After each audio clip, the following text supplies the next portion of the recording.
Hi everyone, welcome back to the Modern Singing Method.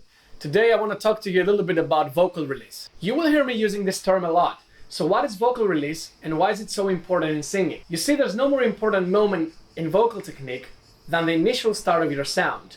That's where I've detected most of vocal mistakes happening. Sometimes they're not as obvious in the beginning, but as you keep carrying the phrase out, they resurface, and at that point, it's too late to face them.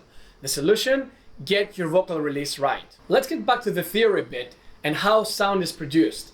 When you make a tone like something quite simple, there's a series of events that takes place before the sound we actually get to hear. Air comes up from the lungs, it meets the vocal cords, and then the cords, by trying to resist it, they vibrate in certain frequencies and give out what we call vocal tone.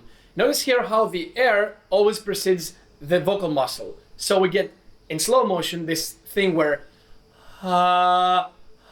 fast forward this and it sounds something like a normal So do you see how I'm effortless making this sound happen without an extra My attack, my vocal closure never precedes my airflow. So when people start to sing a phrase, halfway in, they tend to forget that the principle still applies. So for example, when I say, once again, it keeps going on, right? So it's obvious that after the release, my tone is established, my vocal cord closure is coming into play, and then they keep carrying out together. But if I cut it out, it gets even worse.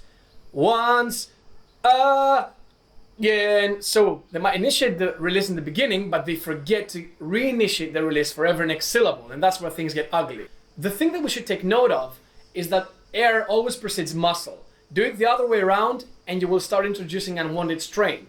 This means that in order for the chords to move, we need to make sure there's adequate airflow from behind at all times. Notice that the chords need something to resist to. So again, air coming first, then the chords come together, they resist, they vibrate, they produce sound waves.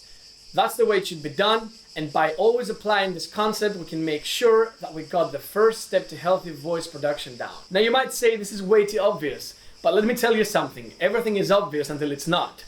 So, as with almost everything voice related, this starts to become a huge problem on higher notes and longer phrases. When you speak in voice, notice how obvious and how effortless the sounds are being made, right? You don't even have to think about it. You go, switch that to a higher range, and all of a sudden, people are trying so hard to make sound happen because they've got this information that you should be pushing the sound forward, or you should be moving the sound out, or you should be shooting higher, and all that. While in fact, all you need to do, apply the same principle. Now at first, you might not have that much volume and that much power because it's a muscle coordination. You need to build that up. So you might want to do and that's absolutely fine in the beginning. It's more important how you feel than how you sound. Always remember that. So when you go, it feels good, so keep doing that. Growing stronger over time, you'll be allowed to use more power and get more volume out of you without squeezing your throat. So this was the subject for today. Apply this to your singing and you will find that the parts of your voice that are lacking or suffering, they really lack some serious vocal release. Have fun with this. Remember to like and subscribe to our channel. And if you really like what you see around here and you want to experience some more, visit our website for more information. Take care. Bye-bye.